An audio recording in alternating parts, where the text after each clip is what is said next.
during the week, we're all together. I mean, this room is pretty diverse. But that doesn't always happen. On the weekends, we go to our tribes, and we stick with our tribes. And guess what? When people are running for office, they might love you to death, but somebody from their tribe is also running. That's tough. I love you, I love you, I love you. Vote for my guy. So how do you make sure that you are the number one candidate for the people that are most likely to vote for you? And spend your time and spend your money making sure that they love you better than everybody else that's in that race. And making sure that they turn up and they show up to vote so that you actually win. I think that's probably the thing that I focused on that really made the difference, was spending all the time. I spent a lot of time on Sundays bouncing from one black church to another in Fort Lauderdale and throughout Broward County, of just making sure that everybody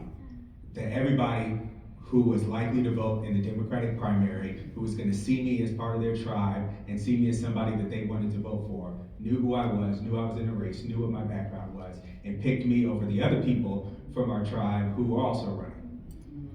And that's what worked. That's what worked. So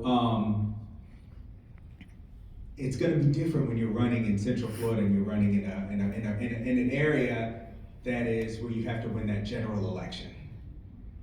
Because the general election, when you have that close election that some of you folks I know are running in, and you're running in a situation where there's more Republicans than Democrats, and you're the Democrat, how do you do that? And how do you keep from alienating anybody?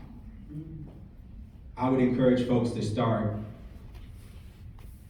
thinking about, and one thing I think the veterans can do and where you can actually make a difference is by avoiding some of the things that are really that hurt us as Democrats. Which I'm gonna say right off the bat, and we have a hard time with, is the gun issue. Okay, when it comes to guns, Democrats get beat up because we tend to say things that are just off the wall.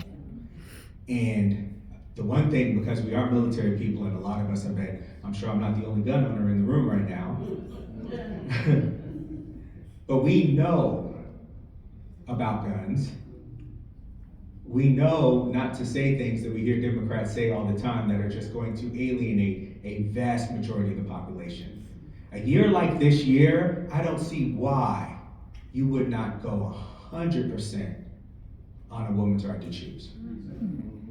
I mean, if you're running in one of these places where it's going to be even, you're going to get all the MPAs are going to be with you on that. All the MPAs. You're not going to alienate. You're going to alienate some people, but you're going to alienate people who are never going to vote for you anyway. Okay? Democrats, let's make 2024 the year we just stay the hell away from guns. If we're going to talk about guns, we need to talk about background checks. It's not about keeping any particular gun away from everybody. It's about keeping certain individuals from being able to get any gun. That's what we need to talk about, is background checks. You can't buy a gun without a background check, no matter where you buy it from. Anything else, talking about keeping specific weapons and things away from people, please, Democrats, stay away from that. All right. I feel like I drifted a little bit away from the message here, but I want to get back to talking about, but it is part of how you win. It's about how you win. We have to convince people. People are fatigued when it comes to this idea that this election is the most important election of our lifetime. Now I think everybody in this room probably feels that somewhere deep down in their soul, that this one is different than all the others. But I just think about, and my point right now, I'm 42 years old, and my very first election that I was able to vote in was the 2000 election. Now in the 2000 election, I was actually, it's kind of ironic because that might have been the election that put Broward County Elections Office that I now run on the map. But I was in my first year at West Point, and I had a lot going on. I wasn't paying any attention. I know I voted by mail from West Point, and I participated in that election, but I wasn't paying attention. But I do remember people pushing that fact that this was the most important election of our lifetime. 4 years later, I was a freshly minted second lieutenant in OBC, and I was at Fort Knox, Kentucky, going through Armor OBC, and our nation was fighting 2 wars, and I was a military officer, and I was going to fight in one of those wars. I was newly married, and I was really paying attention that time. I heard a lot of people saying this is the most important election of our lifetime, and I believed it because I was getting ready to fight in one of those 2 wars, and I knew that for a fact.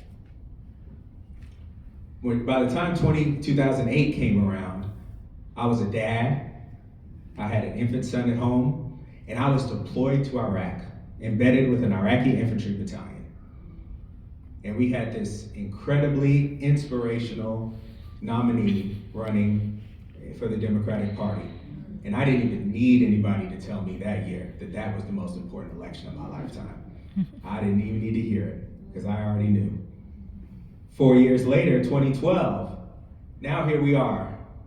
4 years in, we have the greatest president I could ever imagine, and he's just getting attacked left and right. And I just think to myself, man, we cannot let this brother go out after 1 term. This is the most important election of my lifetime right here. 4 years later, 2016, I think a lot of us just slept on it. I think a lot of us had cycle after cycle after cycle that we thought was important. We got to 2016 and we felt like nothing could go wrong. And we let off our guard. And when we came back in 2020, we all felt it. We all knew 2020, that one was what? The most important election of our lifetime, right? That's true. And we got it done. So how do we keep that pressure going? Because if you think back, this is like, for me, as somebody in my 40s, every election has been the most important election of my lifetime. You gonna tell me that again? Yeah. So how do we do that? How do we get that message out there? How do we get that across to folks? And how do we keep our foot on the gas and keep the pedal going forward and get people moving and getting people to the polls? I think it's going to take a tremendous amount of message discipline for us to get that done, but I think the people in this room can do it. I think that we are, especially those of us who served in the military, we are the ones who need to be at the vanguard of the Democratic Party. Mm-hmm. We need to be the ones who are out front sharing that message, recruiting more people, making that tent bigger than it has ever been before, just by showing that we can lead and we can govern as a party. And I hope that that's the message you guys walk away with today, and I hope that's the thing that we get done this fall. Thank you all for your time.